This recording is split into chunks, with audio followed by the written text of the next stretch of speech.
मेरे बेटे का नीट का एग्जाम था। एग्जामिनेशन सेंटर मेरे घर से तकरीबन 25 किलोमीटर दूर शास्त्री नगर के एक स्कूल में पड़ा था। मैंने अपने हस्बैंड मोहन से कहा कि वो रोहित के साथ चले जाएं, लेकिन उनके पास समय नहीं था तो रोहित के साथ मैं ही निकल गई। 12 बजे बच्चों की एंट्री हो गई। वहाँ मुझे शाम 5 बजे तक रोहित के बाहर निकलने का इंतजार करना था। इसीलिए मैं करीब के एक पार्क की ओर बढ़ी ही थी कि मेरी नजर ममता पर पड़ी, जो एक कार से उतरी और पार्क के बगल वाली गली के अंदर चली गई। मैं उसके पीछे पीछे गई तो गली में आगे चलकर एक फ्लैट में दाखिल हो गई। मैं वहाँ से वापस आ गई और पार्क में बैठकर अपने बेटे का इंतजार करने लगी।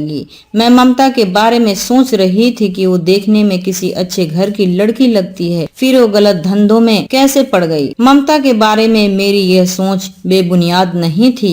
ममता मेरे घर के बिल्कुल सामने वाले फ्लैट में अकेले रहती थी और उसके बारे में आसपास के सभी लोगों का यही मानना था कि वो गलत धंधे में है। आज मैंने उसे अपनी आंखों से एक फ्लैट के अंदर जाते हुए देखा तो मेरा शक यकीन में बदल गया। मेरे बेटे का एग्जाम खत्म होने तक मैं पार्क में बैठी रही और पार्क के सामने वाले फ्लैट से ममता के बाहर निकलने का इंतजार करती रही, लेकिन वो नहीं आई। एग्जाम खत्म हुआ और मैं अपने बेटे रोहित को लेकर गौतम नगर अपने घर आ गई। रात को जब मेरी नजर ममता के फ्लैट पर पड़ी तो वहाँ लाइट जल रही थी। मैं समझ गई कि ममता घर आ गई है। ममता का फ्लैट 2nd फ्लोर पर था और मेरा फ्लैट ममता के बिल्कुल सामने वाली बिल्डिंग में 2nd फ्लोर पर ही था। जब ममता की खिड़की खुली होती तो उसका बेडरूम मेरे बेडरूम की खिड़की से बिल्कुल साफ नजर आता। अक्सर मैं अपने कमरे की खिड़की से ममता को देखती, जो अपने किसी ग्राहक के साथ नजर आती।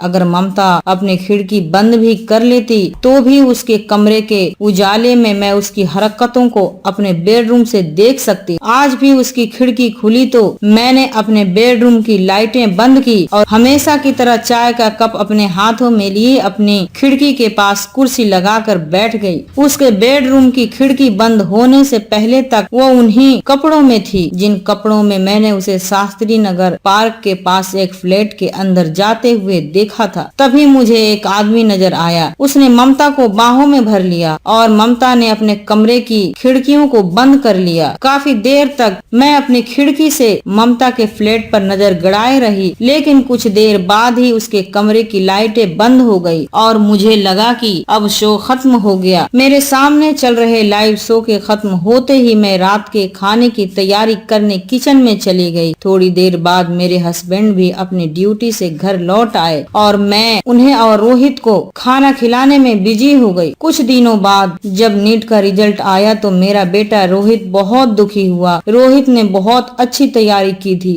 लेकिन उसका रिजल्ट खराब था। पढ़ने में रोहित दूसरे बच्चों से कहीं ज्यादा बेहतर था। 12वीं में तो रोहित ने अपने स्कूल में टॉप किया था, लेकिन नीट के एग्जाम में वह अपनी काबिलियत नहीं दिखा पाया, जिसकी वजह से वह उदास नजर आने लगा। अपने इकलौते बेटे को उदास देखकर मुझे भी कुछ अच्छा नहीं लग रहा था। अगले दिन सुबह जब मोहन ड्यूटी के लिए तैयार हो रहे थे तब मैं नाश्ता लेकर उनके पास गई और बोली, रोहित को कुछ दिनों के लिए कहीं घुमा लाते हैं, जिससे उसका स्ट्रेस थोड़ा कम होगा और इसी बहाने हम लोगों का एक छोटा सा टूर भी हो जाएगा। मोहन ने कहा, ठीक है, मैं आज ही ऑफिस पहुंचकर 1 सप्ताह की छुट्टी ले लेता हूं। दोपहर के वक्त मैं अपने कमरे में आराम कर रही थी कि मोहन का कॉल आया और उन्होंने कहा, पूजा, 1 सप्ताह की छुट्टियां मिल गई हैं। अब तुम बताओ कि कहाँ की रिजर्वेशन करवाऊं। मैंने कहा, शिमला जाना कैसा रहेगा मोहन? मोहन ने कहा, ठीक है, तो हम लोग शिमला ही चल रहे हैं, वो भी कल ही। मैं शिमला की रिजर्वेशन करवा कर तुम्हें सेंड कर रहा हूँ, तैयारी शुरू कर दो। अगले दिन दोपहर की ट्रेन थी। यह जानकर मेरा बेटा रोहित भी बहुत खुश हुआ। हम दोनों माँ बेटे शिमला जाने की तैयारियों में लग गए। मैं बहुत खुश थी क्योंकि पूरे 20 साल बाद मुझे शिमला जाने का दोबारा मौका मिला था। तब भी हम 3 ही लोग थे, मैं, मेरा बॉयफ्रेंड विकास और रोहित। हालांकि उस वक्त रोहित मेरे पेट में था। शिमला की वादियों में विकास की बहुत सी यादें गुम थी, जिन्हें फिर से सहेजने का मौका मुझे 20 साल बाद मिलने वाला था। रात के 8 बज रहे थे। मैं खाना बनाकर मोहन का इंतजार कर रही थी। तभी मेरी नजर ममता के फ्लैट पर पड़ी, जिसकी लाइटें अभी ऑन हुई थी और और खिड़की भी अभी खुली थी। इसका मतलब ये था कि ममता अभी अभी घर में दाखिल हुई थी। मैं बेडरूम की खिड़की से ममता के घर को निहारने बैठ गई। उसकी खिड़की खुली हुई थी और मुझे ममता भी सामने ही नजर आ रही थी। तभी मुझे ममता के रूम में एक आदमी नजर आया। दोनों के बीच कुछ ठीक नहीं लग रहा था। थोड़ी ही देर में मुझे ऐसा लगा जैसे किसी बात पर दोनों की बहस हो रही थी। तभी ममता ने अपनी खिड़की बंद की, लेकिन उसके कमरे की लाइटें काफी देर तक जलती रही। उसकी खिड़की बंद होने के बाद जब तक उसकी लाइटें जलती रही तब तक मैं अपनी खिड़की से उसके बेडरूम की ओर नजरें गड़ाई हुई थी। खिड़की बंद होने के कुछ देर बाद ही मुझे कमरे की लाइट में दिख रही परछाइयां हाथापाई करती हुई नजर आई और अगले ही पल में मुझे एक चीख सुनाई दी और इस चीख के बाद इसके कमरे की लाइटें भी बंद हो गई। ममता के घर के अंदर का सीन देखकर इस बार मैं घबरा गई थी। मुझे लगा कि शिमला से वापस आते ही मैं मोहन से कहकर यहाँ से कहीं दूर घर लेने के लिए बोल दूंगी। जिस जगह ममता जैसी गंदी औरत रहती हो उस जगह मैं नहीं रह सकती। कल को मेरे बेटे की शादी होगी, पड़ोस इतना गंदा होगा तो उसकी फैमिली पर क्या असर होगा। मैं अगले 1 घंटे तक सिर पर हाथ रखे यह सब सोचती रही। तभी मेरे हस्बैंड मोहन भी आ गए और बोले कि ऑफिस में ज्यादा काम होने की वजह से उनके सिर में तेज दर्द है, इसीलिए वो रात का खाना नहीं खाएंगे। मैंने मोहन को सर दर्द की दवाई दी, जिसे खाकर वो बेडरूम में जाकर सो गए। मोहन के सो जाने के बाद हम दोनों माँ बेटे रात के खाने में बिजी हो गए। खाने के दौरान हम दोनों की बातें चलती रही। शिमला में क्या क्या करेंगे इसकी प्लानिंग करते करते रात के 11 बज चुके थे। रोहित अपने कमरे में सोने चला गया और मैं मोहन के पास आकर लेट गई। मोहन सो चुके थे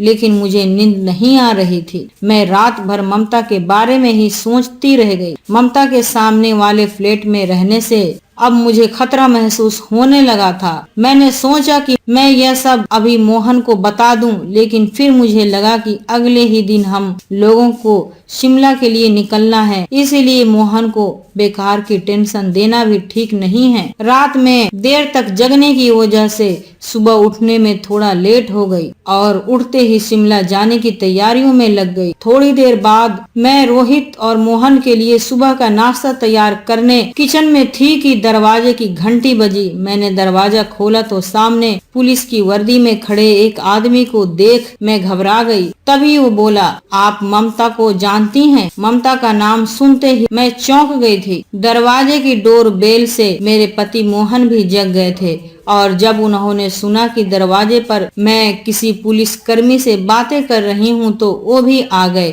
और उन्होंने उससे पूछा, कौन ममता? आप किस ममता की बातें कर रहे हैं? वो बोला, आपके सामने वाले फ्लैट में एक खूबसूरत लड़की रहती थी, मैं उसी की बातें कर रहा हूँ। मोहन ने कहा, हमारा और सामने वाला फ्लैट एक ही बिल्डर का है और इसीलिए दोनों का एड्रेस लगभग एक जैसा ही है। ममता का एड्रेस हाथों में लिए कई बार लोग हमारे घर का डोर बेल बजा देते हैं। ममता को बस मैं इतना ही जानता हूँ। आप यह बताएं कि आप हमसे ममता के बारे में क्यों पूछ रहे हैं? वो बोला, कल रात 9-10 बजे के बीच ममता ने अपने कमरे में फांसी लगाकर आत्महत्या कर ली। ममता के फ्लैट की डुप्लीकेट चाबी उसकी नौकरानी सुंदरी के पास रहती है। सुबह सुबह झाड़ू पोछा करने जब सुंदरी ममता के फ्लैट के अंदर दाखिल हुई तो अपनी मालकिन को पंखे से लटकती देख उसकी चीखें निकल गई और उसने पुलिस को कॉल कर दिया। आप लोग ममता के पड़ोसी हैं, इसीलिए आप लोगों से पूछताछ करना जरूरी था। शायद आप लोग ममता के बारे में कुछ जानते हो। मोहन बोले, हम लोग ममता के बारे में जितना जानते थे आपको बता दिया। पुलिस वाले ने कहा, अच्छा मैं चलता हूँ। आप लोगों को ममता के बारे में कुछ भी याद आए तो यह मेरा नंबर है, इस पर कॉल कर मुझे इत्तला कर दीजिएगा। पुलिस वाला जा चुका था लेकिन हम दोनों पति पत्नी के होश उड़ चुके थे। घर से बाहर निकले तो देखा कि ममता के फ्लैट के आसपास लोगों की भीड़ जमा है।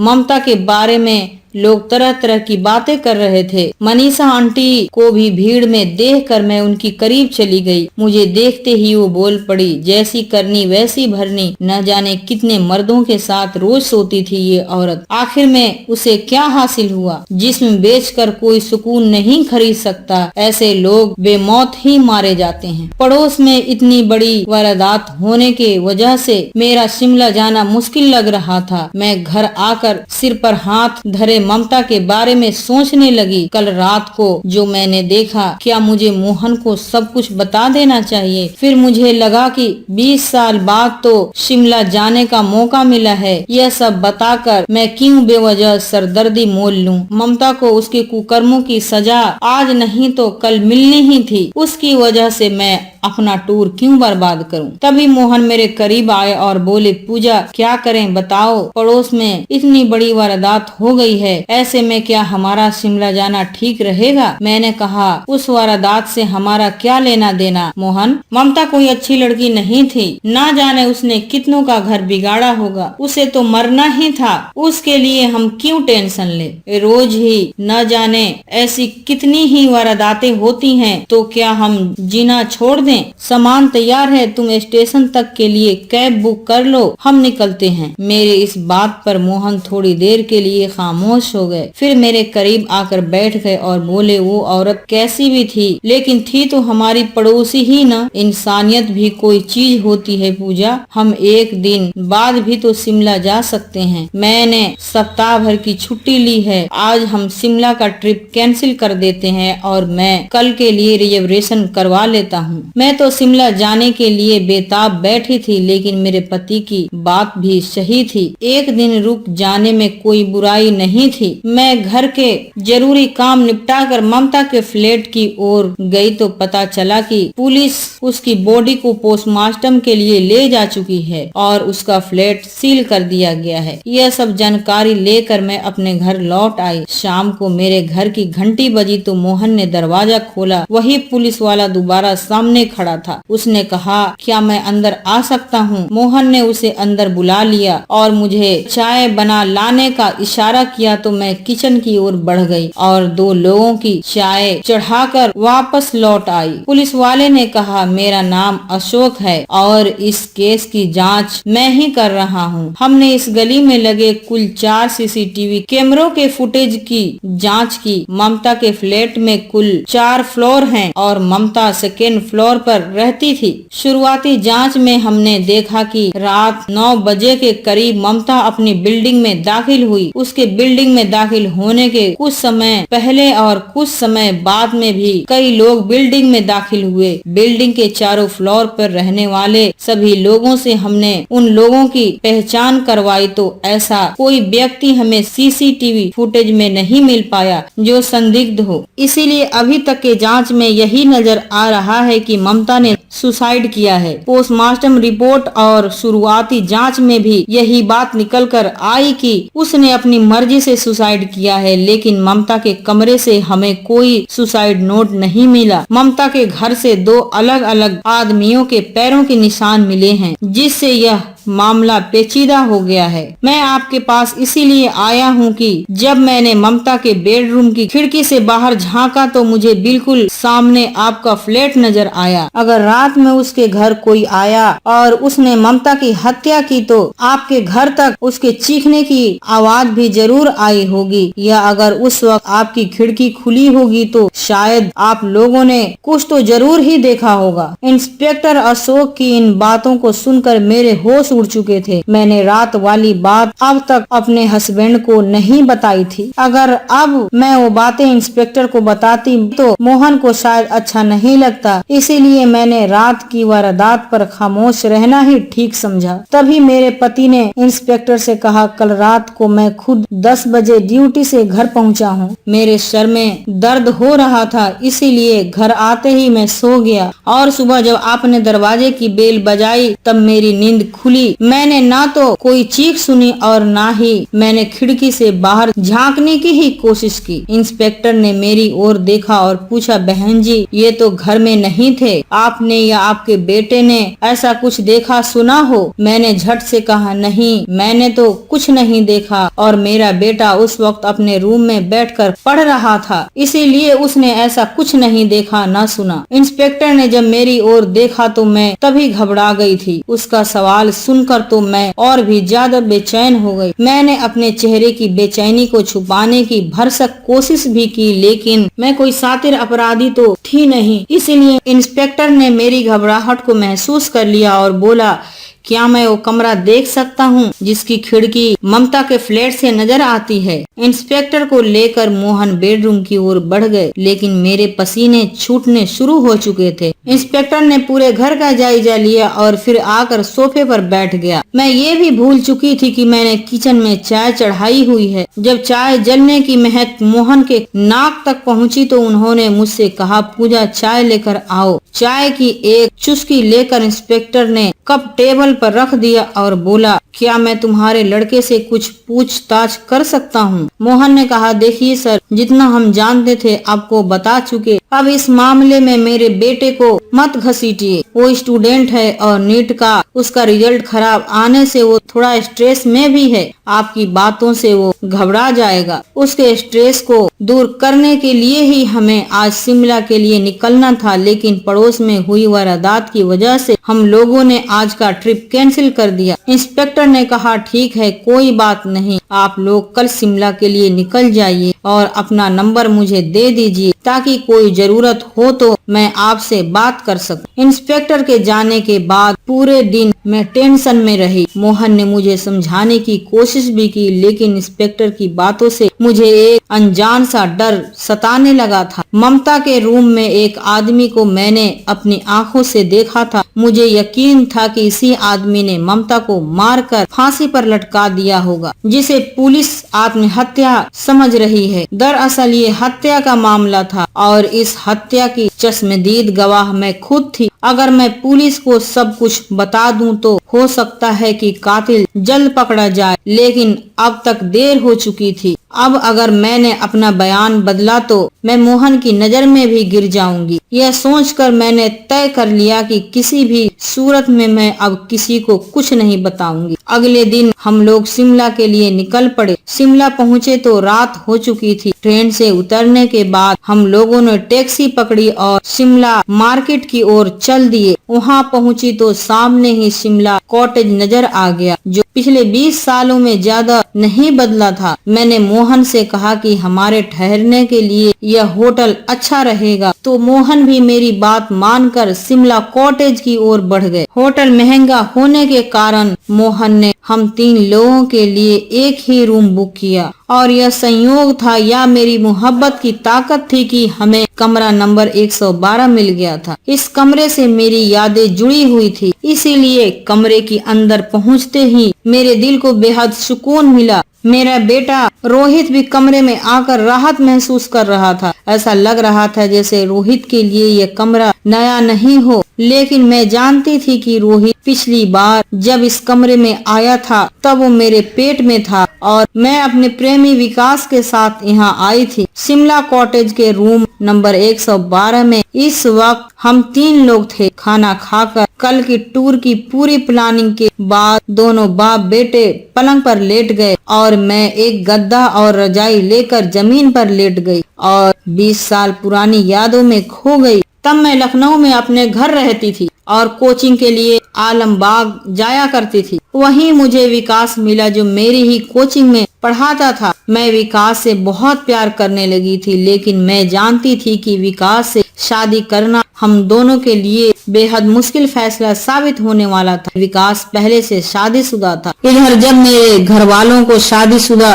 विकास से मेरी नजदीकियों के बारे में पता चला तो उन्होंने मेरी कोचिंग छुड़वा दी। विकास मेरे घर से काफी दूरी पर रहता था, इसीलिए कोचिंग छूटने के बाद बड़ी मुश्किल से हमारी मुलाकातें हो पाती थी। घर वालों ने मोहन से मेरी शादी करने का मन बना लिया। तब मोहन भी लखनऊ में किराए पे रहकर अपनी ग्रेजुएशन कर रहा था। मोहन बेहद संपन्न परिवार का लड़का था। इसीलिए मेरे घर वालों ने मोहन को मेरे घर में कमरा दे दिया ताकि मैं और मोहन एक दूसरे के करीब आ जाएं। मेरे पापा का यह आइडिया कामयाब हो गया क्योंकि मोहन भी काफी हैंडसम और अच्छा लड़का था। मैं पढ़ाई के बहाने जब भी मोहन के रूम में जाती मेरे घर वाले खुश होते, लेकिन मेरे आलमबाग जाने की बात सुनते ही मेरी मम्मी और पापा बेहद गुस्सा हो जाते। फिर भी मैं किसी न किसी बहाने विकास से भी मिलती रही।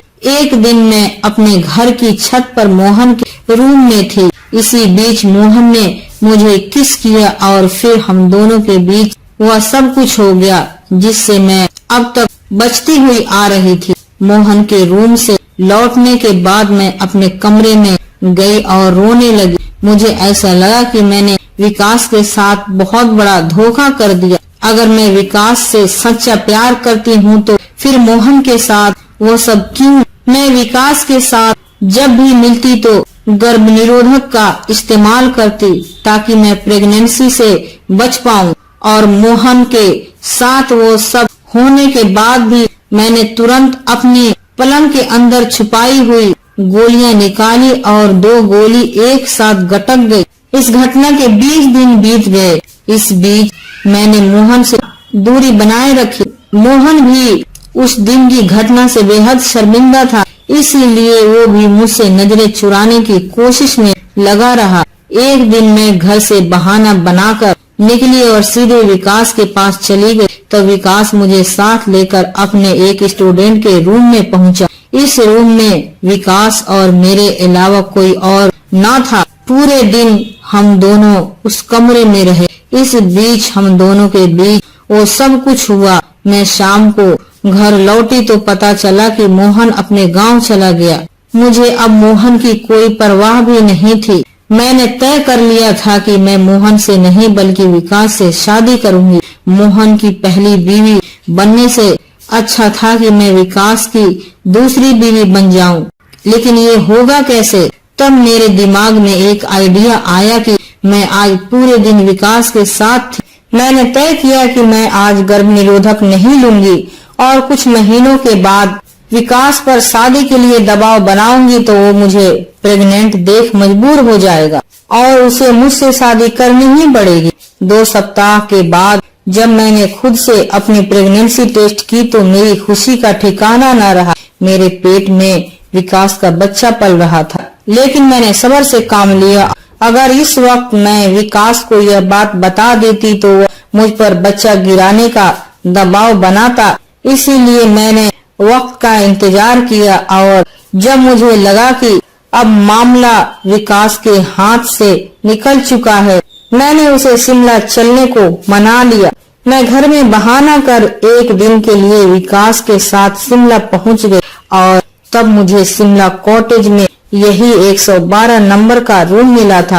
पूरे दिन हम लोग शिमला में घूमे और जब वापस चलने का समय हुआ तब मैंने विकास से कहा, विकास मेरे पेट में तुम्हारा बच्चा है, अब तुम मुझसे शादी के लिए इनकार नहीं कर सकते। विकास ने बच्चा गिराने की काफी मिन्नत की, लेकिन मैंने ऐसा करने से साफ इनकार कर दिया। शिमला से घर आने के कुछ दिनों बाद तक विकास लगातार मुझे मनाने की कोशिश करता रहा, लेकिन जब उसे लगा कि मैं पीछे हटने वालों में से नहीं हूँ तो वो आलमबाग छोड़कर गायब हो गया। मैंने विकास के हर जानने वालों से उसके बारे में पता किया, लेकिन मुझे उसकी कोई खबर नहीं लग पाई। वो आलमबाग से हमेशा के लिए कहीं दूर जा चुका था। मैं बेहद घबरा गई थी। दिनों दिन मेरा पेट भारी हो रहा था। एक दिन अचानक मुझे उल्टियां शुरू हुई तो मेरी माँ मेरी इस हालत को पहचान गई। वो मुझे लेकर कमरे में गई और बोली, सच सच बता, तेरे पेट में किसका बच्चा है? मैंने माँ से झूठ बोल दिया कि ये मोहन का बच्चा है। मेरे मुंह से इतना सुनते ही मेरी माँ की सारी टेंशन दूर हो गई। वो बोली, मोहन बेहद अच्छे घर का लड़का है। उसके घर वाले तो हमारे जैसे घर में अपने बेटे का रिश्ता कभी भी न करते, इसीलिए तेरे पापा ने उसे अपने घर में रखा था ताकि वो तुझसे मोहब्बत करने लगे। इस तरह तुम मोहन की बीवी बन जाए। अब तो बैंक में उसकी सरकारी जॉब भी लग गई है। मोहन से अच्छा लड़का तो तुझे 7 जन्मों में भी न मिल पाता। क्या तूने अपने पेट से होने की बात मोहन को बताई? मैंने कहा वो अपने गांव चला गया तो मेरी उससे कोई बात ही नहीं हो पाई। माँ ने कहा उसे अभी कॉल करके सारी बात बता और बोल कि इसी महीने वो तुझसे शादी करे। माँ का आइडिया काम कर गया और मैं बहुत बड़ी मुसीबत से बच गई। मोहन को तो पक्का यकीन था कि मेरे पेट में उसी का बच्चा पल रहा है, लेकिन मैं जानती थी कि यह मोहन का नहीं बल्कि विकास का बच्चा था। मेरे सीने में दबा यह राज ऐसा था जिसे मैं आखिरी सांस तक छुपा कर रखना चाहती थी। मोहन से शादी के बाद मैं काफी समय तक लखनऊ में ही रही। इस बीच मोहन के घर वालों ने भी मुझे अपना लिया था। 5 साल पहले मोहन ने अपनी कमाई से गौतम नगर में फ्लैट खरीदा तो मैं उसके साथ गौतम नगर आ गई। सुबह आँख खुली तो मैंने महसूस किया कि मोहन पलंग से नीचे उतरकर मेरे करीब आकर लेटे हुए हैं।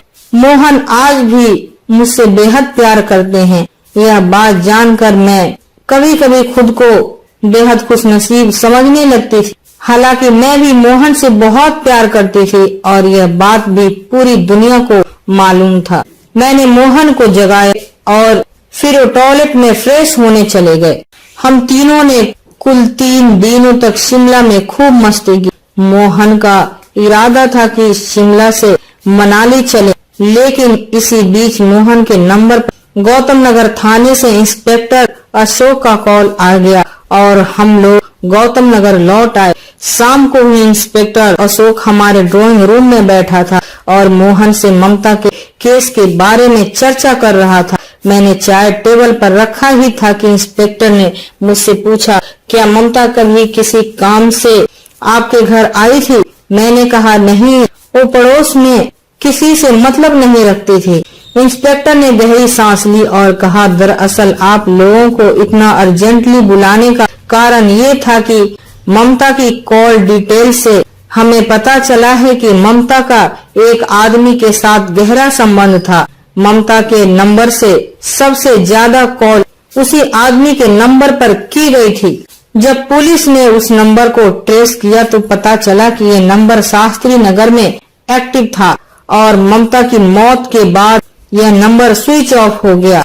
जब हम लोग शास्त्री नगर के उसी लोकेशन पर पहुंचे तो वहां से हमें विकास नाम के एक आदमी की लाश कमरे के पंखे से लटकी मिली। साथ ही एक सुसाइड नोट भी मिला, जिसे जब्त कर पुलिस ने राइटिंग एक्सपर्ट के पास भेज दिया।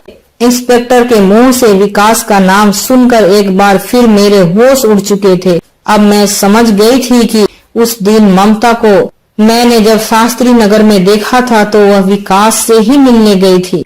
तभी मोहन ने कहा, आपने हमें इतनी अर्जेंटली क्यों बुलाया सर? इंस्पेक्टर ने कहा, विकास के नंबर से आपके नंबर पर कॉल हुई है। इतना ही नहीं, ममता से भी आपका संपर्क था। यह बात हमें ममता के कॉल डिटेल से पता चली है।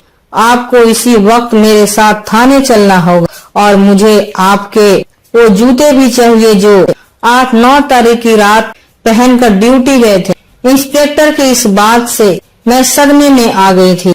मोहन के चेहरे से भी रंग उड़ चुका था। पुलिस मोहन को थाने ले गई और मैं भी मोहन के साथ थाने पहुंच गई। शाम तक मोहन से पूछताछ होती रही। मुझे पक्का यकीन था कि मोहन बेकसूर है, लेकिन विकास और ममता से मोहन का संपर्क होने की बात तो मैं भी समझ नहीं पा रही थी। रात के 8 बजे पुलिस ने मुझे थाने में ही रोका और मोहन को लेकर मेरे घर पहुंच गई। 1 घंटे बाद ही पुलिस मोहन को थाने लाई और रात के 10 बजे हम दोनों पति पत्नी को पुलिस ने अपनी गाड़ी में बैठाया और हमारे घर पर छोड़ दिया। जाते समय इंस्पेक्टर अशोक ने मेरे पति से कहा, मोहन जी, हम आपको इसीलिए छोड़ रहे हैं क्योंकि हमें ममता का सुसाइड नोट आपके घर से मिल चुका है और विकास का सुसाइड नोट तो पहले ही मिल चुका था। आप एक भले इंसान हैं, लेकिन जब तक जांच फाइनल नहीं हो जाता तब तक आप गौतम नगर छोड़कर कहीं नहीं जा सकते। हम आपके दिए हुए सारे सबूतों पर एक बार फिर से गौर करेंगे। याद रखिए कि जब तक ममता का केस कोर्ट में चलेगा, आपको भी कोर्ट के चक्कर लगाने पड़ेंगे।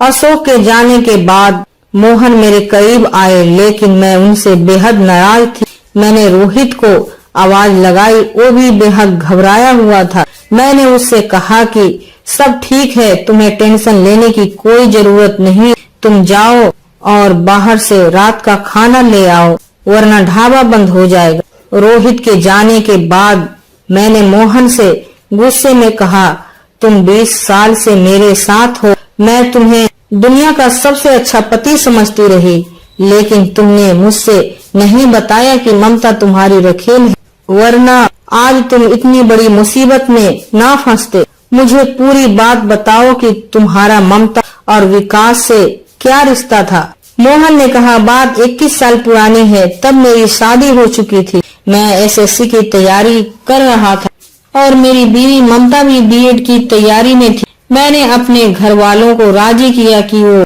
हम दोनों पति पत्नी को लखनऊ जाने की अनुमति दें, ताकि हम वहां रहकर अपनी अपनी तैयारियां कर सके। मेरे घर वाले काफी संपन्न थे, उन्हें भी लगा कि छोटे कस्बे में रहकर हम लोग कुछ बड़ा नहीं कर पाएंगे, इसीलिए मेरे पिताजी ने हमें अपने छोटे भाई के पास आलमबाग जाने की अनुमति दे दी। ममता और मैं गोरखपुर से अपनी पढ़ाई के लिए आलमबाग आ गए थे। आलमबाग में मेरे चाचा का घर था।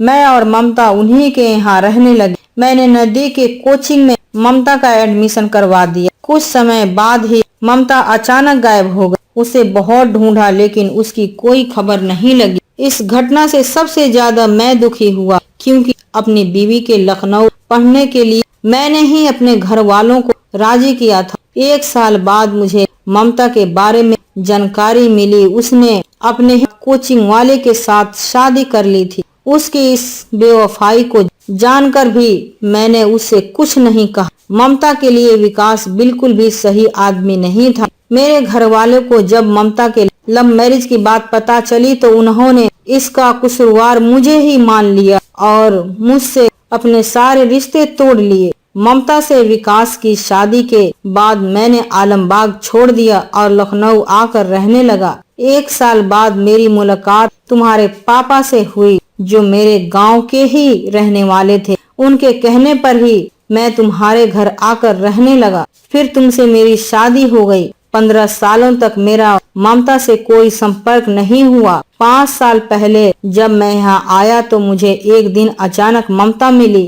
वो विकास के साथ शास्त्री नगर में किराए के मकान में रहती थी, लेकिन दोनों के हालात बेहद बुरे थे। तब मैंने ही ममता को सामने वाला फ्लैट खरीद कर दिया, ताकि वो विकास के साथ खुशी से रह सके। एक दिन विकास घर आया भी था, तब तुम शायद मार्केट गई हुई थी।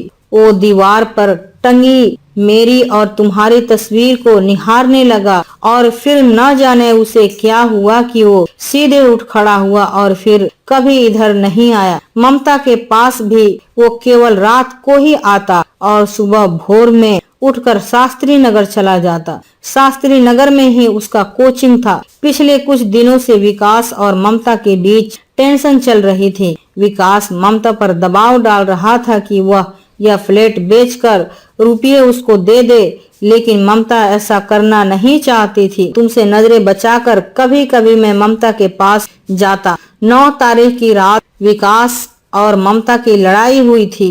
विकास ने मुझे कॉल किया था, लेकिन जब तक मैं उसके फ्लैट पर पहुंचा तब तक ममता ने सुसाइड कर लिया था। मैंने ममता का सुसाइड नोट पढ़ा, जो ममता ने मेरे लिए लिखा था और विकास को कसूरवार ठहराया था। मुझे लगा कि जब यह सुसाइड नोट पुलिस के हाथों लगेगा तो यह जानकर कि ममता मेरी पहली बीवी है, मेरी बहुत बदनामी होगी, और जब यह बात तुम्हें मालूम चलेगी तो क्या होगा। इसीलिए मैंने यह सुसाइड नोट वहां से उठाया और घर आ गया। ममता मेरी बीवी थी, लेकिन मैंने उसकी मदद उसका पति होने के नाते नहीं की थी, क्योंकि उसे तो मैंने अपनी जिंदगी से तभी निकाल दिया था जब उसने मेरी मोहब्बत का कत्ल कर विकास से शादी कर ली थी। मैंने ममता की मदद इंसानियत के नाते की थी। फिर भी अगर तुम्हें लगता है कि मैं गुनहगार हूँ तो तुम मुझे जो चाहो सजा दे सकती हो। मोहन की बात सुनकर मैं कुछ न बोली और सीधे अपने कमरे में जाकर बिस्तर पर लेट गई। मोहन ने 20 वर्षों तक मुझसे गहरा राज छुपाए रखा था, जो उसने आज मेरे सामने उजागर कर दिया।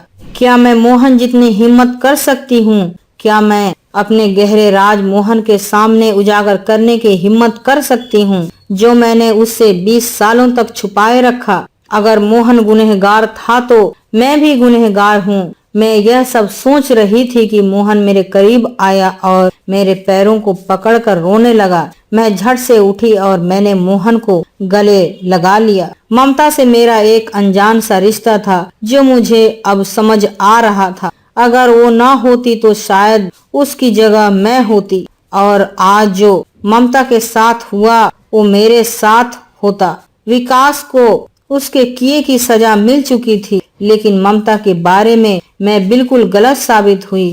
काश मोहन मुझसे ममता के बारे में पहले बता देते तो शायद मैं उससे मिल लेती। कहानी से सीख, इंसान एक सामाजिक प्राणी है, इसीलिए सामाजिक मर्यादाओं के साथ जीना इंसान की जरूरत है। जब भी कोई इंसान इन सामाजिक मर्यादाओं को लांघने की कोशिश करता है, उसका हाल ममता और विकास जैसे ही होता है। आपको यह वीडियो कैसा लगा कमेंट बॉक्स में जरूर बताएं। मेरे इस चैनल को सब्सक्राइब जरूर करें, क्योंकि मैं आपके लिए लाती हूँ सबसे ओरिजिनल कहानियाँ। शुक्रिया आप